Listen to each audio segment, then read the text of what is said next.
بہت سے معجزے وہ ہیں کہ جو زمین پہ ظاہر ہوئے۔ رب کریم نے کہا کہ میرا حبیب میرا نبی تو سارے عالم میں سب سے افضل ہے، لہٰذا ان کا معجزہ جس طرح زمین پہ ظاہر ہوا، ان کا معجزہ زمین سے ہٹ کر آسمان پر بھی ظاہر ہونا چاہیے۔ چنانچہ نبی سے کہا انگلی سے اشارہ کیجئے، آسمان پہ لٹکتا ہوا چاند دو ٹکڑے میں ہو گیا۔ یہ در حقیقت انگلی سے اشارہ کرانا اور چاند کے دو ٹکڑے کرانا، یہ ایک اشارہ ہے اس میں کہ میرے نبی کے کمالات کا ظہور جس طرح زمین پہ ہوتا ہے، اسی طرح میرے نبی کے کمالات کا ظہور آسمان پہ بھی ہوتا ہے۔ میرے نبی کے کمالات کا ظہور جس طرح دست مبارک سے ہوتا ہے، اسی طرح قدم مبارک سے بھی میرے نبی کا ظہور ہوتا ہے۔ اللہ رب العزت نے آپ کی شان کو بلند کرنے کے لیے کیا کیا انداز اختیار کیا ہے۔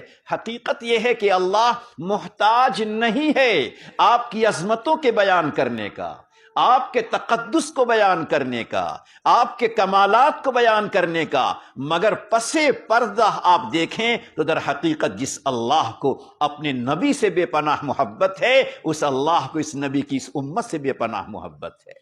حقیقت یہ ہے کہ آپ کے کمالات اور آپ کے کمالات و خصوصیات کو اللہ نے ہمارے اور آپ کے لیے ظاہر کیا ہے کہ اے امتی، ہم نے تمام امت کے مقابلے میں تمہیں نگاہ محبت سے دیکھا ہے، اب اپنے نبی کے کمالات کو تم پر ظاہر کر رہا ہوں، تیری محبت میں ظاہر کر رہا ہوں، تاکہ تیرے دل میں اگر میری عظمت و محبت ہے تو تمہارے دلوں میں میرے حبیب کی عظمت و محبت بھی بڑھتی چلی جائے۔ اس لیے یہ کمالات کے سننے سنانے اور کمالات کے ظاہر کرنے کا منشا کہ امتی کے دل میں، ایک ایک امتی کے دل میں آپ کی عظمت بھی ہو، آپ کی محبت بھی ہو، آپ کی عقیدت بھی ہو، آپ کا ادب بھی ہو، آپ سے والہانہ لگاؤ اور تعلق بھی ہو۔ اسی بنیاد پر اللہ رب العزت نے آپ کی عظمتوں کو، آپ کے کمالات کو، آپ کے معجزات کو اللہ نے ظاہر فرمایا۔ احد کا موقع ہے، آپ سنتے رہتے ہیں۔ ایک ایسا موقع آیا کہ نبی اکرم صلی اللہ علیہ وسلم نے اپنے دست مبارک میں مٹی لی، آپ نے کچھ کنکریاں لی اور کنکریاں لے کر آپ نے پھینک دی، سامنے کی طرف پھینکا۔ جو لوگ کچھ اور ارادے سے آئے تھے سب کی آنکھوں میں کنکریاں پڑی اور سب کے سب بھاگ کھڑے ہوئے۔ اب یہاں دیکھیے کہ پیارے آقا نے کنکریاں پھینکی، اللہ رب العزت نے اس کنکری پھینکنے کی نسبت نبی کی طرف نہیں اپنی طرف کر دی۔ وَمَا رَمَيْتَ إِذْ رَمَيْتَ وَلَكِنَّ اللَّهَ رَمَى، کہ جو تم نے آپ نے پھینکا، حقیقت یہ ہے کہ یہ اللہ نے پھینکا ہے، یہ اللہ کے منشا، اللہ کی چاہت سے آپ نے پھینکا ہے۔ کوئی نہ کہے کہ ارے آپ کے نبی تو وہ ہیں جنہوں نے کنکری پھینکی تھی، کسی کی آنکھوں میں لگی تھی، دھول کسی کے چہرے پہ لگے تھے۔ نہیں، حقیقت یہ ہے کہ اللہ رب العزت نے اس پھینکنے کی نسبت اللہ نے اپنی طرف کر دیا۔ اشارہ اندازہ سمجھیے کہ اللہ کی نگاہ میں کتنی عظمت ہے۔ دنیا کا کوئی انسان یہ کہنے نہ پائے کہ تمہارے نبی نے تو کسی کے چہرے پر کنکر پھینکا تھا، مٹی پھینکا تھا۔ اور ایک دفعہ اور اللہ نے کہا ید اللہ فوق ایدیہم، نبی علیہ الصلوۃ والسلام نے حضرات صحابہ کے دست پر ہاتھ رکھا تھا، صحابہ نے اپنے ہاتھ کو نیچے رکھا، نبی علیہ الصلوۃ والسلام نے اپنے ہاتھ کو اوپر رکھا۔ اس موقع پر اللہ نے کیا فرمایا؟ ید اللہ فوق ایدیہم، اے نبی حقیقت یہ ہے کہ آپ کا یہ ہاتھ یوں سمجھنا چاہیے صحابہ کو کہ اللہ کا ہاتھ صحابہ کے ہاتھ پر ہو گیا۔ جو اللہ اپنے نبی کے ہاتھ کی نسبت اپنی طرف کرتا ہو، پھینکنے کی نسبت اپنی طرف کرتا ہو، اندازہ لگائیے اللہ کی نگاہ میں اس نبی کی عظمت و تقدس کتنی زیادہ ہو۔ اسی بنیاد پر اللہ رب العزت نے نبی علیہ الصلوۃ والسلام کے کمالات کو قرآن کریم میں جگہ جگہ بیان کیا ہے اور پھر اس کے بعد ایک انتہا کر دی ہے۔